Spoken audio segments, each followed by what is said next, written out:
Got a bunch of pictures. I know. Okay. Whatever.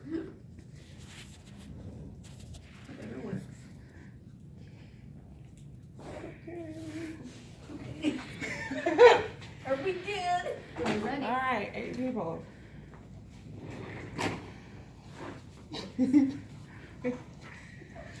All right, so today we're going to talk about the importance of vaccinations.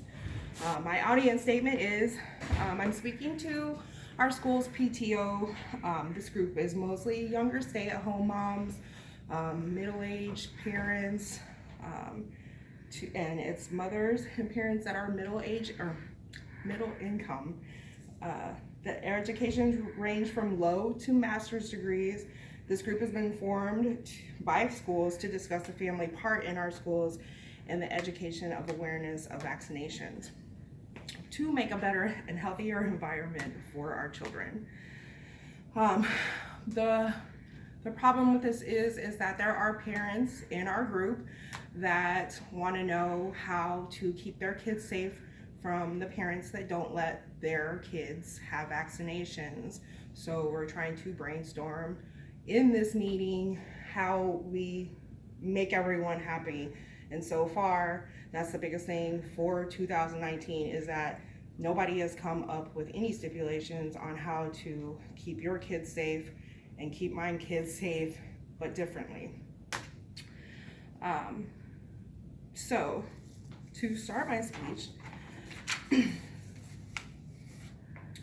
even though there's been some negative controversy about vaccinations, they have prevented many illnesses and deaths throughout the years. Does anybody remember this episode of The Brady Bunch? This is when they all contracted measles, and Marsha was the one, Marsha. If you have to get sick, measles is the way to go. Now, she has later changed what she has said. Maureen McCormick is her name. She has later changed that because her daughter has actually contracted measles and it has ran through their whole house. The whole experience for her was outrageous.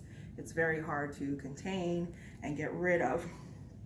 Not vaccinating your kids can affect a lot of people. It's important to know all the facts and steps to not only keep your child safe, but to maintain the healthiness of your whole house. I'm a single mother and I've done research on this many times. There's good, there's bad. I also work at the Knox County Health Department, which you guys all know, which it is our job to ensure awareness and make sure we know what is upcoming for vaccinations. We've had many different kinds of days where we've had to vaccinate for TB. That was a big one I heard last year where we had lines all around the building because of the outbreak in the schools. I will talk about the different vaccinations that have come along the way and old things that are coming back in full force as measles. The first inoculation was in 1000 AD with China with smallpox. They used cowpox to kind of start a chain reaction to get a vaccination for smallpox. These kind of illnesses were deadly back then. One person got it, your whole country got it, and there was many deaths. Middle of the 20th century was an active time for vaccine research and development. Growing different viruses in labs became high on the list for research on creating vaccines for polio. Common illnesses like measles, mumps, and rubella were starting to be tracked and watched in order to reduce them, to keep them down to lower numbers. And it seemed like they were doing a pretty good job. Everybody in my age group has had all of those, but now they're saying that they might be outdated and we need to be vaccinated again. I have no problem with that. The common cold comes through a room and 6 people get sick. I think that if there was a vaccination for just a simple cold, then think about how many people would be able to get through a workday without feeling like they're dying. Now that I have given some history on certain types of viruses and diseases and when vaccination began, let me give you some information on how viruses that decided to stick around have become stronger as the years go by. Measles and flu are stronger than ever. There's actually 3 different kinds of flus: H1N1, H3N2. They say that H1N1 was the worst and continues to be the worst. So when you get a vaccination here at the health department, that's normally what they're vaccinating for. There's been 695 cases of measles just reported in this year in 22 states. So that is coming back in full force. So they are going to have to tweak the vaccination to change it or make it stronger. All of these vaccinations are available here at the health department. They go by your income. It's very easy to get. It doesn't take that much time. And you have to think about how you're securing not only yourself, again, but your whole family, your friends, your co-workers, babies, newborn babies that you want to hold and you don't know that you even have the disease.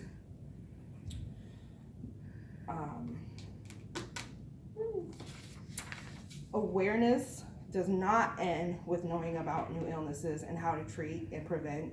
It's also knowing the side effects and preventing or preparing for the outcome.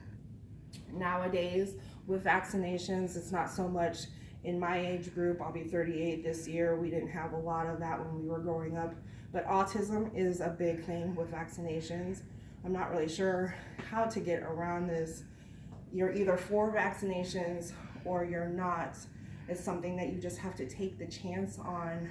I would rather, I know it's terrible to say, but I'd rather have an autistic child than a dead child or a terminally ill child.